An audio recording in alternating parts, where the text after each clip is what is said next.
मैंने ये फैसला किया और फिर कह रहा हूं, हमने ये कहा कि हम कांग्रेस और बीजेपी को छोड़कर किसी से भी अलायंस करने के लिए तैयार हैं।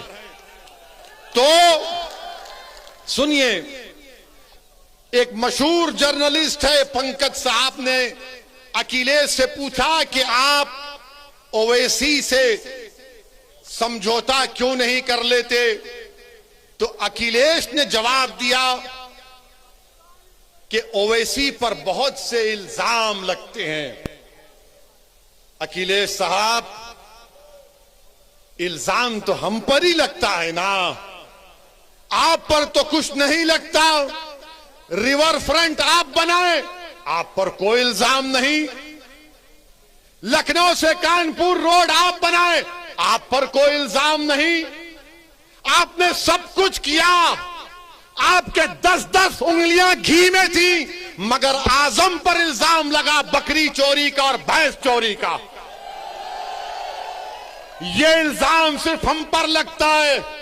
ये 60 साल से हम पर इल्जाम लग रहा है, कभी आतंकवाद का, कभी फिरका परस्ती का, कभी पुलिस को मारने का, तो कभी किसी और इल्जाम का।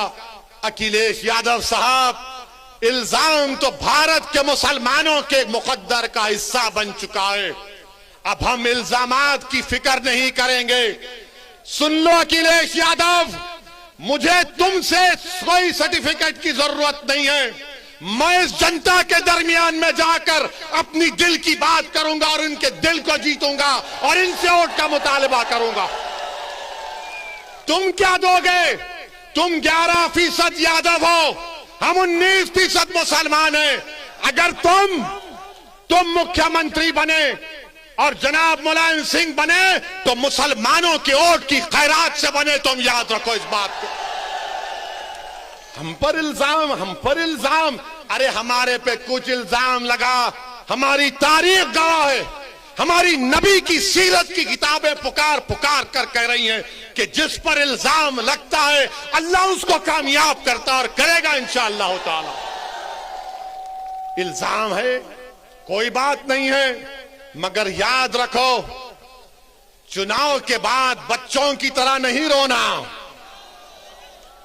चुनाव के बाद बच्चों की तरह सिसक कर नहीं रोना।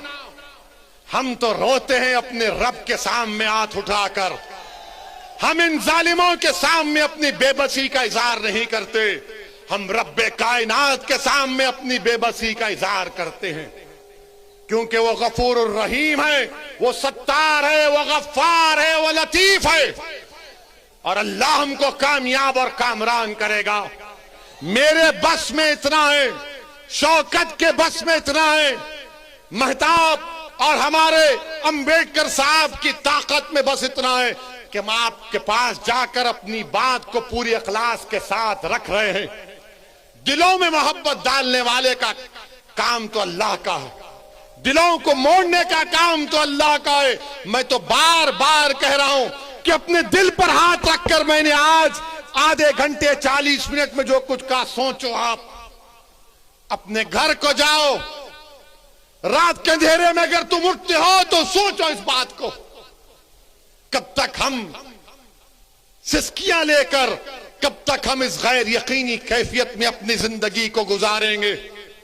भारत की जमहूरियत, अंबेडकर का बना हुआ संविधान हमको इस बात की इजाजत देता है कि हम सियासत में अपने नेता को अपनी हिस्सेदारी की बात करें, हिस्सेदारी के हिस्सा लें और अपनी क़यादत को, सियासी लीडरशिप को बनाएं।